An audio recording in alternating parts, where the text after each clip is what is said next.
இந்த காலை வேளையிலே தேவனுடைய வேத வாக்கியங்களை கேட்கும்படியாக கூடியிருக்கிற உங்கள் யாவருக்கும் ஆண்டவராக இயேசு கிறிஸ்துவின் நாமத்தினாலே உங்களுக்கு வாழ்த்துக்களையும் ஸ்தோத்திரம் தெரிவித்துக் கொள்வோம். இந்த காலை பொழுதிலே நாம் தியானிக்க போகிற காரியமானது, இன்றைக்கு தேவன் எல்லாரையும் படைத்திருக்கிற நமக்கு, படைக்கப்பட்ட நமக்கு அநேக ஆசைகள் இருக்கிறது. அப்ப இந்த உலகத்துல ஒவ்வொரு மனுஷனுக்கும் அதிகமான ஆசைகள் இருக்கிறது. அந்த ஆசைகள் அவனை என்னவாக மாற்றுகிறது, அவனுடைய குணாதிசயங்களை எப்படி மாற்றுகிறது, அந்த ஆசைகள் அவனுடைய ஆவிக்குரிய வாழ்க்கையை எவ்வாறாக பாதிக்க செய்கிறது, அந்த ஆசைகள் அவனுக்கு இருக்கும் பொழுது அவன் பூமிக்குரியவைகளை என்னென்ன கிரியைகளை அவன் காண்பிக்கிறான் என்பது நமக்கு நன்றாக அறிந்திருக்கிறோம். அப்ப ஆசை என்று சொல்லும் பொழுது ஒவ்வொரு மனுஷனுக்கும் அது ஒரு ஆபத்து நிறைந்த ஒரு காரியமா இருக்கிறது. அப்ப அந்த ஆசையை நாம் என்ன செய்ய வேண்டும்? நாம் எடுத்து போட வேண்டியது மிகுந்த அவசியமா இருக்கிறது. நாம் ஆசைப்பட வேண்டும், நல்ல விஷயங்களுக்கு நாம் ஆசைப்பட வேண்டும். துன்மார்க்கமான ஒரு ஆசைகளையோ துன்மார்க்கமான ஒரு இச்சைகளையோ நம்ம விட்டு அகற்ற வேண்டும் என்பது நாம் நன்றாகவே அறிந்திருக்கிறோம். அப்ப இன்று நாம் காலை வேளையில பார்க்க போகிற காரியமானது 1 ராஜாக்கள் புஸ்தகத்துல வாசிக்கும் பொழுது 1 ராஜாக்கள் 21ஆம் அதிகாரத்துல அங்கே கூட ஒரு சம்பவத்தை நம்ம நன்றாகவே அறிந்திருக்கிறோம். அங்கே நாபோத் என்னக்கூடிய ஒரு மனுஷன் இருக்கிறாரு. அவர் ஒரு திராட்சை தோட்டத்தை வைத்திருக்கிறார். அப்ப அங்க இருக்கக்கூடிய அந்த இஸ்ரவேலின் ராஜா, சமராவின் ராஜா ஒருத்தர் இருக்கிறாரு. ஆகாப்ன்ற ஒரு ராஜா இருக்காரு. அந்த ஆகாப் ராஜாவை குறித்து பார்க்கும் பொழுது அவருடைய அரண்மனைக்கு அருகாமலே, அரண்மனைக்கு பக்கத்திலேயே அவனுடைய நாபோத்தினுடைய திராட்சை தோட்டம் இருந்தது. அப்ப இந்த ஆகாபுக்கு என்ன ஒரு ஆசை இருக்கு? அந்த திராட்சை தோட்டத்தை தன்னுடையதாக மாற்றிக்கொள்ள வேண்டும் என்ற ஒரு ஆசையானது இந்த ஆகாப் ராஜாவுக்கு இருந்தபடினால அவர் என்ன பண்றாரு? 1 ராஜாக்கள் 21ஆம் அதிகாரம் வசனம் 2ல வாசிக்கும் பொழுது, ஆகாப் நாபோத்தோட பேசி, உன் திராட்சை தோட்டம் என் வீட்டிற்கு அடுத்திருக்கிறபடியால் அதை கீரை கொல்லியாக்கும்படி எனக்கு கொடு. அதை பார்க்கிலும் நல்ல திராட்சை தோட்டத்தை அதுக்கு பதிலாக உனக்கு தருவேன், அல்லது உனக்கு வேண்டுமானால் அதன் விலை கிரயமான பணத்தை தருவேன் என்றான். அப்ப ஆகாபுக்கு அந்த திராட்சை தோட்டத்தின் மேல ஒரு ஆசை இருக்கு. அந்த திராட்சை தோட்டத்தை தன்னுடையதாக மாற்றிக்கொள்ள வேண்டும் என்ற விருப்பம் அவனுக்கு இருக்குது. அப்படின்னு என்ன பண்றாரு? அந்த உரிமையாளருடைய நாபோத்து கிட்ட போய் அதை பத்தி பேசுறாரு. பேசும் பொழுது, நான் உனக்கு நல்ல திராட்சை தோட்டத்தையோ, இதற்கு பதிலான ஒரு நல்ல திராட்சை தோட்டத்தையோ இல்ல பணத்தை என்ன பண்றேன் உனக்கு கொடுக்குறேன்னு சொன்னார். ஆனா 3ஆம் வாசிக்கும் பொழுது நாபோத் என்ன சொல்றாரு? இது என்னுடைய பிதாக்களுடைய சுதந்திரம், அப்ப இதை நான் கொடுக்க மாட்டேன் அப்படின்னு சொல்லும் பொழுது அவருக்கு, ஆகாபுக்கு மிகுந்த கோபம் ஆயிடுச்சு. அப்ப தன் ஆசைப்பட்ட ஒன்று கிடைக்காது இருக்கும் பொழுது நம்முடைய இருதயமானது எப்படி மாறுகிறது, நம்முடைய குணாதிசயங்கள் அங்கே எப்படி மாற்றம் அடைகிறது? அப்ப 4ஆம் வசனம் வாசிக்கும் பொழுது, இப்படி என் பிதாக்களின் சுதந்திரத்தை உமக்கு கொடேன் என்று இஸ்ரவேலனாகிய நாபோத் தன்னுடைய சொன்ன வார்த்தைக்காக ஆகாப் சலிப்பும் சினவுமாய் தன் வீட்டிற்கு வந்து போஜனம் பண்ணாமல் தன் கட்டிலின் மேல் படுத்து தன் முகத்தை திருப்பி கொண்டிருந்தான். அப்ப இது அவருடைய பொருளே அல்ல, இது அவர் சம்பாதித்த நிலமும் அல்ல. அப்ப சம்பாதிக்காத ஒன்று, தான் கஷ்டப்படாத ஒன்று, அதை பெற்றுக்கொள்ளும்படியாக, அதை அடையும்படியாக போகும் பொழுது அது கிடைக்காத பட்சத்தில் அவர் மிகுந்த கோபமாகிறார். அப்ப இன்றைக்கு நம்முடைய வாழ்க்கையிலும் நமக்கு நம்முடைய அன்றாட தேவைகளை காட்டிலும் நாம் அதிகமாய் ஆசைப்படும் பொழுது, நாம் அதிகமாக ஏதோ ஒன்று காரியங்களை நாம் இச்சிக்கும் பொழுது, நாம் அதை பெற்றுக்கொள்ளாது இருந்தோம் என்று சொன்னால் நமக்கு அதிகமான வெறுப்புகள் வருகிறது, அதிகமான கோபங்கள் வருது, மற்ற மக்கள் மேல கோபம் கொள்றோம். இது மாதிரி ஏகப்பட்ட பிரச்சனைகள் நமக்குள்ளாக உருவாகிறது. அப்ப இப்படிப்பட்ட ஒரு ஆசை என்பது நம்முடைய ஆவிக்குரிய வாழ்க்கையை அழித்து போடுவதற்கு அது ஒரு வேறாயிருக்கிறது. அப்ப இங்க திராட்சை தோட்டத்தை அவர் பெற்றுக்கொள்ள முடியாதபடினால அவர் ரொம்ப சோகமா இருக்கிறாரு, கோபமா இருக்கிறாரு, சினமா இருக்கிறாரு, சலிப்பா இருக்காரு, சாப்பிடல, தன்னுடைய முகத்தையும் அந்த பக்கம் திருப்பிக்கிட்டாரு. இப்ப அவங்களுடைய மனைவியாக இயேசுவேல் வந்து அவங்களுக்கு அந்த பிரச்சனையை சரிப்படுத்தும்படியாக, அந்த திராட்சை தோட்டத்தை அவனுக்கு மாற்றி கொடுக்கும்படியாக இவங்க என்ன பண்றாங்க? நான் அதுக்காக பேசுறேன், நீங்க உங்களுடைய ராஜ்யபாரத்தை நீங்க பாருங்க. 7ஆம் வசனம் வாசிக்கும் பொழுது, அப்பொழுது அவன் மனைவியாக இயேசுவேல் அவனை நோக்கி, நீர் இப்பொழுது இஸ்ரவேல் மேல் ராஜ்யபாரம் பண்ணுகிறார் அல்லவா? நீர் எழுந்து போஜனம் பண்ணி மனமகிழ்ச்சி ஆயிரும். இஸ்ரவேலாகிய நாபோத்தின் திராட்சை தோட்டத்தை நான் உமக்கு கொடுப்பேன் என்று சொன்னாள். அப்ப இந்த மனைவி தன்னுடைய புருஷனுக்காக இந்த காரியங்களை செய்ய போகிறதாக தன் புருஷன்கிட்ட சொல்றாங்க. அப்ப இது எல்லாமே எதுக்காக? தன்னுடையது அல்லாத ஒரு நிலத்துக்காக, தான் சம்பாதிக்காத ஒரு நிலத்துக்காக, தான் வேர்வை சிந்தி உழைக்காத அந்த நிலத்துக்காக என்ன பண்ற? இந்த மனைவியானவள் தன்னுடைய புருஷனுடைய சந்தோஷத்துக்கு என்று அவனுடைய ஆசைகளை செய்வதற்காக என்ன பண்ற? அதிகமா பாடுபடுற. அப்ப இந்த மாதிரியான செயல்கள் வரும் பொழுது இப்போ அந்த இயேசபேல் செய்த செயலானது என்ன? 8ஆம் வசனம் வாசிக்கும் பொழுது, அவள் ஆகாபின் பெயரால் நிருபங்களை எழுதி அதன் முத்திரையை அவைகளுக்கு போட்டு அந்த நிருபங்களை நாபோத் இருக்கும் பட்டணத்தில் அவனோடு குடியிருக்கிற மூப்பரிடத்திற்கும் பெரியோரிடத்திற்கும் அனுப்பினாள். இப்ப நன்றாக ஒரு விஷயத்தை உணர்ந்து கொள்ளணும். நமக்கு ஆசை வரும் பொழுது அந்த ஆசையே நம்ம அடக்கல, அந்த ஆசையே நம்ம கட்டுக்குள்ள வைத்துக் கொள்ளல அப்படின்னு சொன்னா என்னென்ன காரியங்கள்லாம் செய்யுதுன்னு பாருங்க. அப்ப இந்த ஆசை இருக்கிறபடினால இவன் முதலாவது தன்னைத்தானே தன்னுடைய மனைவிக்கு விற்று போட்டான். அப்போ இந்த ஆசை அவனுடைய கட்டுப்பாட்டுக்குள் இல்லாதபடினால, அந்த நிலத்தை அடைந்து கொள்கின்ற ஒரு ஆசை இருந்தபடினால தன்னுடைய அதிகாரத்தை தன் மனைவியின் இடத்தில் ஒப்புவித்தான். அப்ப இது தேவனுடைய பார்வையில மிகுந்த ஒரு பொல்லாதமான கிரிகளா இருக்கிறது. ஏன் அப்படி இருக்கிறது? 1 ராஜாக்கள் 21 வாசிக்கும் பொழுது, தன் மனைவியாகிய இயேசபேல் தூண்டிவிட்டபடியே கர்த்தரின் பார்வைக்கு பொல்லாப்பானதை செய்ய தன்னை விற்று போட்ட ஆகாபை போல் ஒருவனும் இல்லை. அப்ப இன்றைக்கு நாம் ஒரு ஆசையை நம்முடைய கட்டுக்குள் வைத்துக் கொள்ளவில்லை என்று சொன்னால், நம்முடைய எதிர்பார்ப்பை நாம் தேவையில்லாம நாம் வேறொரு மேல வைத்திருக்கும் பொழுது, அந்த ஆசை இச்சையில் நாம் அடக்காது இருக்கும் பொழுது நாம் நம்மை விற்று போடுகிறோம். இங்கே ஆகாப் தன்னைத்தானே தன்னுடைய மனைவிக்கு அங்கே என்ன பண்ணிருக்கிறாரு? விற்று போட்டிருக்கிறார். விற்று போட்டது மாத்திரமல்ல, தன்னுடைய அதிகாரத்தையும் அவங்க என்ன பண்ணிருக்காங்க? அவங்க மிஸ்யூஸ் பண்ணிருக்காங்க. என்ன பண்ணிருக்காங்க? 8ஆம் வசனத்துல வாசிக்கும் பொழுது, அவனுடைய முத்திரையை எடுத்து அவங்க போட்டு என்ன பண்றாங்க? எல்லாருக்கும் நிருபங்களை அனுப்புறாங்க. அப்போ ஒரு ஆசை இருக்கிறபடினால அவங்க என்னென்ன காரியங்களை செய்யறாங்கன்னு பாருங்க. தன்னைத்தானே விற்று போடுறாங்க, தன்னுடைய அதிகாரத்தை மிஸ்யூஸ் பண்றாங்க, தன்னுடைய அதிகாரம் எதற்காக செய்யப்பட வேண்டுமோ அதுக்காக செய்யப்படாமல் துன்மார்க்கத்துக்கு எதுவான காரியங்களை செய்வதற்கு தன்னுடைய அதிகாரத்தை என்ன பண்றாங்க? ஆகாப் பயன்படுத்தும்படியாக தன்னைத்தானே அங்கே விற்று போட்டிருக்கிறார். இது மாத்திரமல்ல, இன்னும் அவங்க என்ன செய்தாங்க? 10ஆம் வசனம் வாசிக்கும் பொழுது, தேவனையும் ராஜாவையும் தூஷித்தா என்று அவன் மேல் சாட்சி சொல்லுகிற பேலியலின் மக்களாகிய 2 பேரை அவனுக்கு எதிராக நிறுத்தி அவனை வெளியே கொண்டு போய் அவனை சாகும்படிக்கு அவனை கல்லறியுங்கள் என்று எழுதினாள். அப்ப இந்த ஆசை கொஞ்சம் கொஞ்சமாக நம்முடைய இருதயத்தை மாற்றிக்கொண்டே போகிறது. எப்படி ஒரு நல்ல மனுஷனாக இருந்திருக்கிறார்களோ, எப்படி அது ஒரு நீதிமானாய் இருக்க பிரயாசப்படுகின்ற மனுஷனையும் இந்த ஆசை என்பது அவர்களை வேறு பாதைக்கு கொண்டு செல்கிறது. அவர்களை துன்மார்க்கமான கிரியில செய்வதற்கு அது தூண்டு வைக்கிறது. அடுத்தடுத்த லெவல் என்ன பண்றாங்க? ஒவ்வொன்றும் பாவம் செஞ்சுட்டே போயிட்டு இருக்காங்க. அப்ப இங்க நீங்க என்ன சொல்லும் பொழுது, அந்த மனுஷன் நாபோத்தினுடைய மனுஷன் ஒரு எந்த விதமான பாவம் செய்யாதவரா இருக்கிறாரு. ஆனா அவர் என்ன பண்றாங்க? பொய் சாட்சி சொல்லும்படியாக ஒரு மனுஷர்களை ஏற்படுத்தி அவன் தேவனையும் ராஜாவையும் தூஷித்தான் என்று ஒரு பொய் சாட்சி சொல்லி என்ன பண்றாங்க? அங்கே அவனை கல்லறும்படியாக ஒரு நிருபங்களை எழுதுகிறார்கள். அப்போ ஒரு திராட்சை தோட்டத்தை அடைவதற்காக, திராட்சை தோட்டத்தை எடுத்துக் கொள்வதற்காக என்னென்ன காரியங்கள்லாம் நம்முடைய இருதயத்துல மாற்றம் ஏற்படுகின்ற பாருங்க. அப்ப இப்படியாக இவர் எல்லாவற்றையும் தன்னை விற்று போட்டு எல்லா காரியங்களையும் செய்யும்படியாக ஒப்பு கொடுத்த அப்படின்னால இங்க என்ன பண்றாங்க? அந்த பட்டணங்கள் நிருபங்களை அனுப்பி அந்த நாபோத்தை கொலை செய்து விட்டார்கள். அப்போ பேச்சுவார்த்தையில ஆரம்பித்த அந்த திராட்சை தோட்டம் கடைசியில் எங்க போய் முடிந்தது? ஒரு கொலையில போய் முடிஞ்சிச்சு.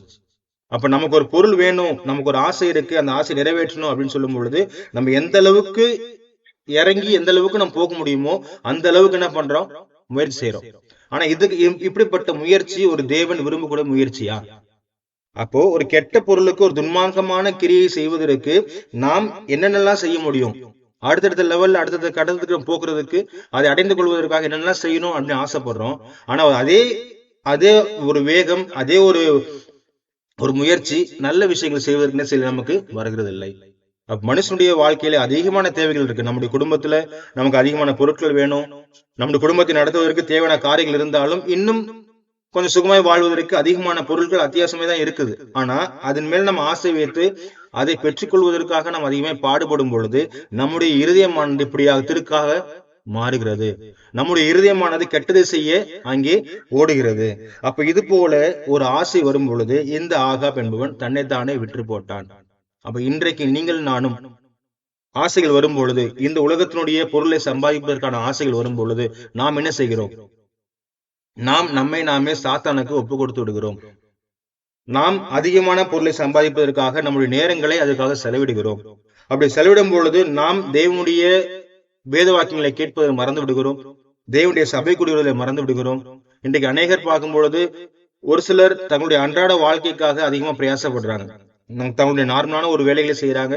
அது மாத்திரம் இல்லாம அது முடித்து வந்த பிற்பாடு ஓட்டி வேலைகளே செய்யறாங்க.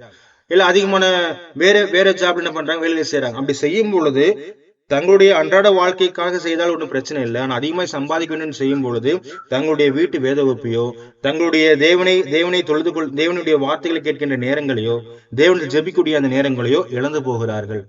அப்ப இப்படியாக நாம் அதிகமான பொருளை சம்பாதிப்பதற்காக நம்மை நாமே சாத்தான இடத்துல அங்கே ஒப்பு கொடுக்கிறோம். அப்படி ஒப்பு கொடுக்கும் பொழுது அவன் நம்மை அடுத்தடுத்த லெவலுக்கு என்ன பண்றார், அங்கங்கே நமக்கு ஒரு ஆசையை தூண்டி அந்த பக்கமாக மாற்றி விடுகிறார். அப்ப இப்படியாக நாம் இந்த விஷயங்கள்ல நீங்கள் நாம் யாவருமே நாம் ஜாக்கிரதையா இருக்க வேண்டும். மனுஷனுக்கு இருக்கக்கூடிய காரியங்கள் போதும் என்று சொல்லும் பொழுது அவனுக்கு அது நிறைவாக இருக்கும். ஆனால் இன்னும் அதிகம் என்று கூடுதலாக வரும் பொழுது மனுஷனுக்கு ஆசைகள் அவனை பிடித்துக் கொள்கிறது. அப்ப நம்ம மத்தியில வாசிக்க முடியும். அங்கே ஒரு வீட்டு எஜமான் இருக்கிறாரு. அந்த வீட்டு எஜமான் என்ன பண்றாருன்னா, ஒரு மனுஷங்களை கூலிக்கு பொறுத்துறாரு. ஒரு பணம் தரேன், நீங்க என்ன செய்யுங்க, என்னோட திராட்சை தோட்டத்துக்கு வாங்கன்னு சொல்லிட்டு அங்க கூலிக்கு அமர்த்துறாரு. அங்க அமர்த்தும் பொழுது அவங்க என்ன பண்றாங்க, காலையில இருந்து வேலை செய்யறாங்க. திரும்ப என்ன பண்றாருன்னா, அவர் ஒவ்வொரு மணி நேரமும் போய் வெளியே போயிட்டு யாரெல்லாம் கடத்தூர்ல சும்மா இருக்காங்களோ அவங்களை பிடித்து கொண்டு வந்து என்னோட திராட்சை தோட்டத்துக்கு வாங்கன்னு சொல்லிட்டு நம்ம வேலை செய்ய முடியாத ஒரு கூலியை ஒரு பொருத்தனை பண்ணி கொண்டு வரார். கொண்டு வந்த பிற்பாடு 3ஆம் மணி வேலை, 6ஆம் மணி வேலை, 9ஆம் மணி வேலை எல்லாத்தையும் போய் செய்து என்ன பண்றாருன்னா, யாரெல்லாம் சும்மா இருக்கிறாங்களோ எல்லாரையும் கூட்டு வந்து வேலை கொடுத்தார். கொடுக்கும் பொழுது என்ன பண்றாரு, இந்த எஜமான் திரும்ப சம்பளத்தை கொடுக்கும் பொழுது கடைசியில யார் அமர்த்தப்பட்டாங்களோ அவங்க கிட்ட இருந்து ரிவர்ஸ்ல போய் என்ன பண்றாரு, அங்க காசை சம்பளத்தை கொடுத்துட்டு இருக்காரு. அப்ப கொடுக்கும் பொழுது மத்த 20ஆம் அதிகாரம் வசனம் 9ல வாசிக்கும் பொழுது, அப்பொழுது 11ஆம் மணி வேளையில் வேலை அமர்த்தப்பட்டவர்கள் வந்து ஆளுக்கு ஒவ்வொரு பணம் வாங்கினார்கள். அப்போ 9ஆம் மணி நேரத்துல காலைல ஆரம்பித்த அந்த விஷயம் 11ஆம் மணி வேலையில வந்தவங்களும் என்ன பண்றாங்க, அந்த காசை வாங்கிட்டு போறாங்க. அப்ப 11ஆம் மணி வேலையில வந்தவங்க என்ன பண்றாங்கன்னா, ஒவ்வொரு பணத்தை வாங்கினாங்க.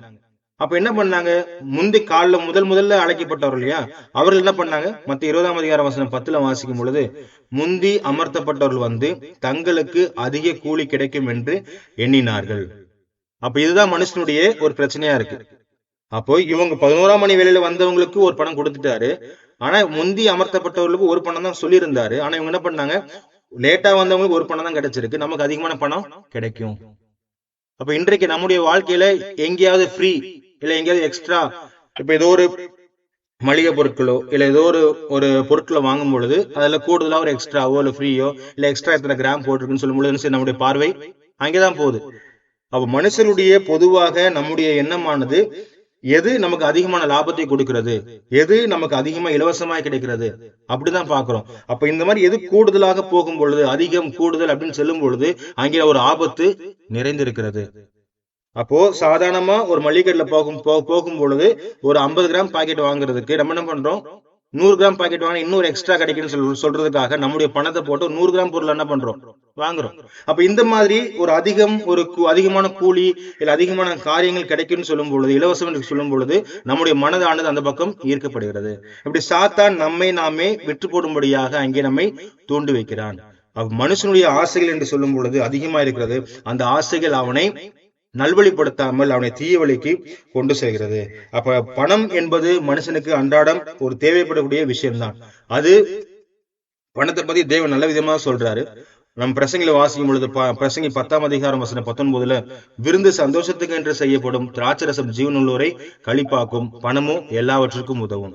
பணம் தேவைதான், ஆனால் ஆசை என்பது மனுஷனுக்கு ஒரு ஆபத்து நிறைந்த காரியமா இருக்கிறது. அந்த ஆசை என்பதும் நல்வழிக்கான ஒரு ஆசைப்படும் பொழுது அது நிச்சயமாக தேவன் விரும்பக்கூடிய ஆசையா இருக்கிறது. ஆனால் துன்மார்க்கத்துக்கு ஏதுவாக நம்மை நாமே நாம் விற்று போடுவது பொழுது அந்த ஆசையானது ஒரு தீமையா இருக்கிறது. ஆகினாலே தேவனுடைய பிள்ளைகள் நாம் யாவரும் இந்த காரியங்களை சிந்தித்து பார்க்க வேண்டும். நாம் ஆசைப்படும் பொழுது நம்முடைய ஆசை நம்ம என்ன செய்ய வைக்கிறது. 1 தீமோத்தேயு 6ஆம் அதிகாரத்துல வாசிக்கும் பொழுது 1 தீமோத்தேயு 6ஆம் அதிகாரம் வசனம் 7-8 வாசிக்கும் பொழுது, உலகத்திலே நாம் ஒன்றும் கொண்டு வந்ததும் இல்லை, இதிலிருந்து நாம் ஒன்றும் கொண்டு போவதும் இல்லை என்பது நிச்சயம். உண்ணவும் உடுக்கவும் நமக்கு உண்டாயிருந்தால் அதுவே போதுமென்று இருக்க கடவும். அப்ப இன்றைக்கு நம்முடைய வாழ்நாட்கள்ல நமக்கு என்னது தேவை என்பதை தேவன் அறிந்திருக்கிறார். அந்த தேவைகள் சந்திக்கப்பட்டால் நாம் போதும் இருக்கணுமே தவிர, நாம் நம்முடைய திராணிக்கு மேலாக நாம் யோசிக்கும் பொழுது, நாம் அதை அடைய வேண்டும் என்று விரும்பும் பொழுது அங்கே நமக்கு ஒரு ஆபத்து நிறைந்திருக்கிறது. அப்ப அந்த மாதிரியான ஆபத்துகள் நமக்கு வரும் பொழுது நம்ம என்ன செய்யப்படுகிறோம், நம்முடைய விசுவாசத்தை அங்கே கவிழ்த்து போடுகிறோம். அப்ப 1 தீமோத்தேயு 6ஆம் அதிகாரம் வசனம் 9-10 வாசிக்கும் பொழுது, பண ஆசை எல்லா தீமைக்கும் வேறா இருக்கிறது. சிலர் அதை இச்சித்து விசுவாசத்தை விட்டு வழுவி அநேக வேதனையினாலே தங்களை உருவ குத்தி கொண்டிருக்கிறார்கள். அப்ப இந்த மாதிரியான ஆசைகள் நமக்கு வரும் பொழுது அந்த ஆசைகள் நம்முடைய விசுவாசத்தை அது வழிவு போக பண்ணும். அப்ப இதுதான் நம்ம உணர்ந்து கொள்ள வேண்டிய காரியமா இருக்கிறது. இன்றைக்கு வாழக்கூடிய இந்த வாழ்க்கையில நமக்கு ஆசைகள் வருந்தால் அந்த ஆசைகளை ஒரு நல்ல விதமான ஆசைகளாக மாற்ற வேண்டும். அப்படி இல்லை என்று சொன்னால் அந்த ஆசை இச்சைகளை நாம் அடக்க வேண்டியது அவசியமா இருக்கிறது. நம் கலாத்தியர்ல வாசிக்க முடியும். கலாத்தியர் 5ஆம் அதிகாரம் வசனம் 24 வாசிக்கும் பொழுது நாம் மாம்சத்தின் இச்சைகள் என்ன பண்ண வேண்டும்? நாம் அடக்க வேண்டும். அப்ப கிறிஸ்துவலா இருக்கிற நாம் எல்லாவற்றிலும் நாம் என்ன செய்ய வேண்டும்? ஜாக்கிரதையா இருக்க வேண்டும். நாம் தேவனுடைய பிரமாணத்தை கைக்குளுற பிள்ளைகளாக என்ன செய்ய வேண்டும்? நாம் வாழ வேண்டும். அப்ப கலாத்தியர் 5ஆம் அதிகாரத்துல வாசிக்கும் பொழுது ஆவியின் கனியை பத்தி இங்க தேவன் சொல்கிறார். அப்போ நாம் பூமிக்குரிய ஒரு மாம்சமான கிரியையுடையவளா இருந்தோம் என்று சொன்னால் கலாத்தியர் 5ஆம் அதிகாரம் வசனம் 19 சொல்லும் பொழுது மாம்சன் கிரியைகள் வெளியரங்கமா இருக்கின்றன. அப்போ அதுல பார்க்கும் பொழுது விபச்சாரம், வேசித்தனம், அசுத்தம், காம விகாரம், விக்கிராராதனை, விழிசூன்யம், பகைகள், விரோதங்கள், வைராக்கியங்கள், கோபங்கள், சண்டைகள், இப்படி அநேக காரியங்களை சொல்றாரு. ஆனா ஆவின் கனியை பத்தி சொல்லும் பொழுது 22ஆம் வசனத்துல ஆவின் கனியோ அன்பு, சந்தோஷம், சமாதானம், நீடிய பொறுமை, தயவு, நற்குணம், விசுவாசம், சாந்தம், இச்சையடக்கம். இப்படிப்பட்டவர்களுக்கு விரோதமான பிரமாணம் ஒன்றும் இல்லை. அது கீழே சொல்றாரு 24ஆம் வசனத்துல கிறிஸ்துவனுடையவர்கள் தங்கள் மாம்சத்தையும் அதன் ஆசை இச்சைகளையும் சிலுவையில் அறைந்திருக்கிறார்கள். அப்ப இன்றைக்கு தேவனுடைய பிள்ளைகளா இருக்கிற நாம் யாவரும் இப்படிப்பட்ட காரியங்களிலே நாம் ஜாக்கிரதையாய் இருக்க வேண்டும். நம்முடைய மாம்சத்தினுடைய ஆசை இச்சைகளை நாம் சிலுவில் அறைந்திருக்க வேண்டும். நமக்கு கொடுக்கப்பட்ட காரியங்களே போதும் என்ற மனது நிச்சை நமக்கு வேண்டும். 1 தீமோத்தேயு 6ஆம் அதிகார வசனம் 6 வாசிக்கும் பொழுது போதும் என்கிற மனதுமே கூடிய தேவ பக்தியே மிகுந்த ஆதாயம். அப்போ தேவன் நமக்கு கொடுத்திருக்கிறார். அதற்கு மேலாக நம்ம ஆசைப்படும் பொழுது அது நம்மை வழிவிலக செய்வதற்கான காரியங்கள் அதிகமா இருக்கிறது. வழிவிலக செய்வதற்கான வாய்ப்புகள் அதிகமா இருக்கிறது. அப்ப அந்த நேரங்கள்ல நாம் மிகுந்த வெளிப்பாயம் ஜாக்கிரதையா இருக்க வேண்டும். நாம் கொண்டிருக்கிற ஆசையானது என்ன? அப்ப நீதிமொழி புத்தகத்துல வாசிக்கும் பொழுது மனுஷனுக்கு ஆசை இருக்கிறது. ஒரு சோம்பேறி இருக்கிறாரு. அந்த சோம்பேறி என்ன செய்ய மாட்டாரு? வேலை செய்ய மாட்டாரு. நீதிமொழி 21ஆம் அதிகாரம் வசனம் 25 வாசிக்கும் பொழுது சோம்பேறியின் கைகள் வேலை செய்ய சம்மதியாததினால் அவன் ஆசை அவனை கொல்லும். அப்ப இன்றைக்கு மனுஷனுக்கு ஆசை அதிகமா இருக்கும் பொழுது என்ன பண்ணது? அவன் எப்படியாவது சம்பாதிக்கலாமா, இதை ஒருவேளை நம்ம வேலை செய்து சம்பாதிக்கலாமா, இல்ல திருடி சம்பாதிக்கலாமா, இல்ல மற்றவருடைய பொருளை நாம் கொள்ளையடித்து சம்பாதிக்கலாமா, இல்ல மற்றவருடைய வாழ்க்கையை நாம் சீரழித்து விட்டு நாம் சம்பாதிக்கலாமா, இல்ல இங்க ஆகாபை போல மற்றவனை கொலை செய்து நாம் சம்பாதிக்க முடியுமா, கொலை செய்து அவனை அபகரித்துக் கொள்ள முடியுமா? இப்படி மனுஷனுடைய ஆசைகள் அவனை தொடர்ந்து என்ன பண்ணது? அவனை மாற்றத்தை ஏற்படுத்தி கொண்டே இருக்கிறது. அப்ப இன்றைக்கு நம்முடைய இருதயத்தை நாம் சாத்தானுக்கு ஒப்பு கொடுக்காதபடிக்கு நாம் என்ன செய்ய வேண்டும்? ஜாக்கிரதையா இருக்க வேண்டும். எந்த ஆசை, நிறைய ஆசைகள், பொருளாசை, நிறைய ஏகப்பட்ட ஆசைகளை நாம் கொண்டிருக்கிறோம். ஆனா அந்த ஆசை இச்சைகள் என்ன செய்ய வேண்டும்? சிலுவையில் அறைய வேண்டும். அப்ப நாம் கொண்டிருக்க வேண்டிய ஒரே ஆசை என்ன? பிலிப்பியர்ல வாசிக்கும் பொழுது பவுல் தனக்கு இருந்த ஆசையை பத்தி அவர் என்ன சொல்றாரு? பிலிப்பியர் 3ஆம் அதிகாரம் வசனம் 12 வாசிக்கும் பொழுது பிலிப்பியர் 3ஆம் அதிகாரத்துல வாசிக்கும் பொழுது நான் அடைந்தாயிற்று அல்லது முற்றும் தேறினானே என்று எண்ணாமல் கிறிஸ்து இயேசுவினால் நான் எதற்காக பிடிக்கப்பட்டேனோ அதை நான் பிடித்துக் கொள்ளும்படி ஆசையாய் தொடர்கிறேன். அப்ப அவருக்கு இருந்த ஆசையானது ஒரு நல்ல ஆசை. தேவனுடைய பிரமாணத்தை மாத்திரம் கை கொள்ற ஆசை, இயேசு கிறிஸ்துவனுடைய அடிச்சொலை மாத்திரம் பின்பற்றுற ஆசை, தனக்கு இருக்கக்கூடிய அந்த லக்கை அடைந்து கொள்வதற்கான ஒரு ஆசை. இப்படிப்பட்ட ஆசைகளை நாம் கொள்ள வேண்டும். நாபோத்தை போல் மனிதன் ஆகாபை போல இந்த துன்மார்க்கமான காரியங்களை செய்வதற்கு நாம் நம்மை விற்று போடக்கூடாது. நாம் உலகத்தினோட நாம் வாழ்வதற்கு ஆசைப்படாமல் நாம் கிறிஸ்துவோட பிழைப்பதற்கு என்ன செய்ய வேண்டும்? நாம் ஆசையா இருக்க வேண்டும். பிலிப்பியர் 1ஆம் அதிகாரத்துல வாசிக்கும் பொழுது 21 கிறிஸ்து எனக்கு ஜீவன், சாவு எனக்கு ஆதாயம்.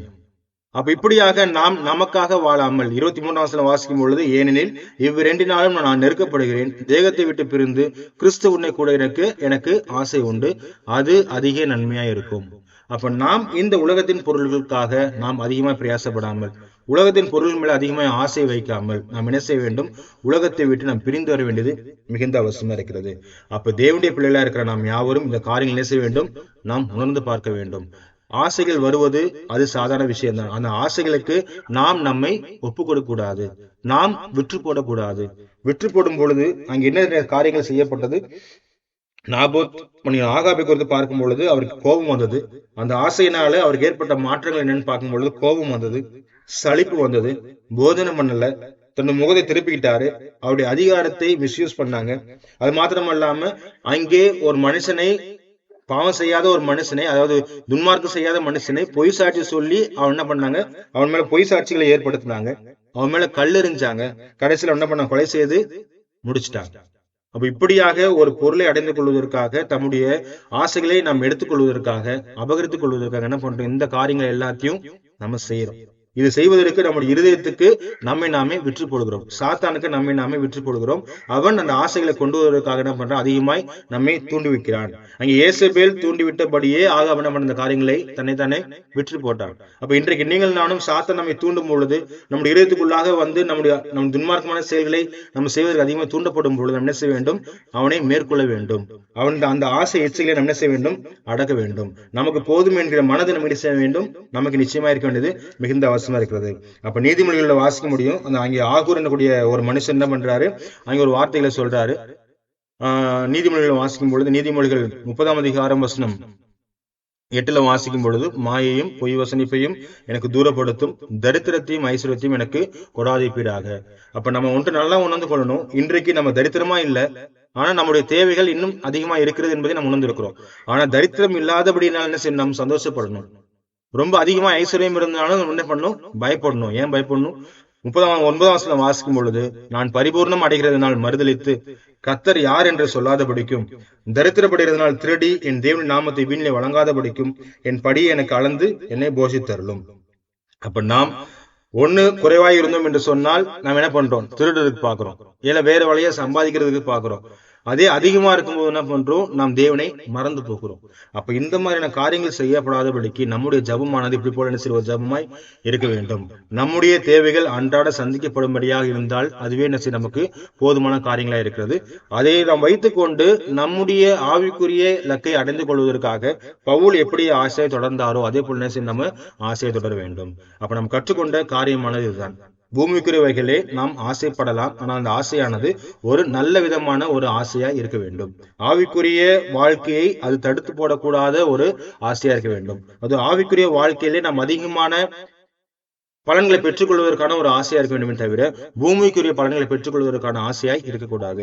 அப்படி பூமிக்குரிய பலன்களை பெற்றுக்கொள்வதற்கான ஆசையா இருந்தது என்று சொன்னால், ஒரு நல்ல மனிதனை ஒரு துன்மார்க்கமான மனிதனாக மாற்றுவதற்கு அங்கே சமயங்கள் ஏற்படுகிறது.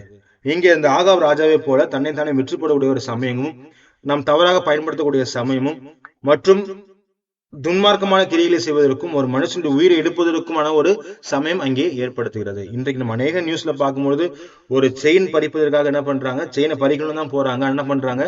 அவங்கள செயினை பிடிச்சி இழுக்கும் பொழுது அவங்க கீழே விழுந்து இல்லை அவங்க ஆக்சிடென்ட் அவங்க இறந்து போற சில சமயங்களும் நம்ம நியூஸ்ல வாசிக்க முடியும். அப்ப இந்த மாதிரியான ஒரு பொருளை பெற்றுக்கொள்வதற்காக அவங்க எந்த அளவுக்கு துன்பப்படுத்துறான்னு பாருங்க. அப்ப இந்த மாதிரியாக நம் தேவனுடைய நாமத்தை வீணிலே வழங்காதபடிக்கும், நாம் திருடி சம்பாதிக்காதபடிக்கும், நாம அதிகமா சம்பாதிப்பதனால தேவனை மறந்து போகாதபடிக்கும் எல்லா நேரங்களிலும் என்ன செய்யணும்? ஜாக்கிரதையா இருக்கணும். ஆகையினாலே தேவனுடைய பிள்ளைகள் கடைசியாக சொல்லப்பட ஒரே விஷயமானது, மாம்சத்தில் இருக்கும் பொழுது நம்முடைய அதன் மாம்சத்தையும் அதன் ஆசை இச்சைகளை என்ன பண்ணும்? சிலுவையிலே அறைய வேண்டும். நாம் கட்டுக்கோப்பாக இருக்க வேண்டியது அவசியமா இருக்கிறது. நம்ம எல்லாவற்றிலும் இச்சடக்கமா இருக்க வேண்டியது அவசியமா இருக்கிறது. நம்ம 1 Corinthians வாசிக்கும் பொழுது பந்தயசால் ஓடுற எல்லாரும் ஓடுவாங்க, எல்லாருமே இச்சடக்கமா இருக்க வேண்டும். ஆகையினால தேவனுடைய பிள்ளைகளே, இந்த காலையில தியானித்த இந்த பகுதியில மறந்து போக வேண்டாம்.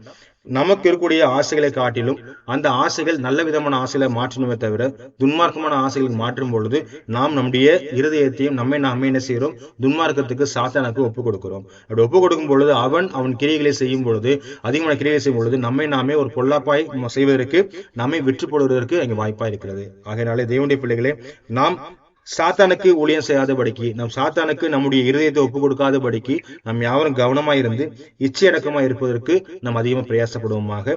இந்த காலையிலே உங்கள் மத்தியில் பேசும்படியாக வாய்ப்பு கொடுத்த தேவனுக்கும் பாண்டிச்சேரி கிறிஸ்டியன் சபையாருக்கும் வாழ்த்துக்களையும் நன்றி தெரிவித்துக் கொள்கிறேன். கேட்ட யாவருக்கும் நன்றி.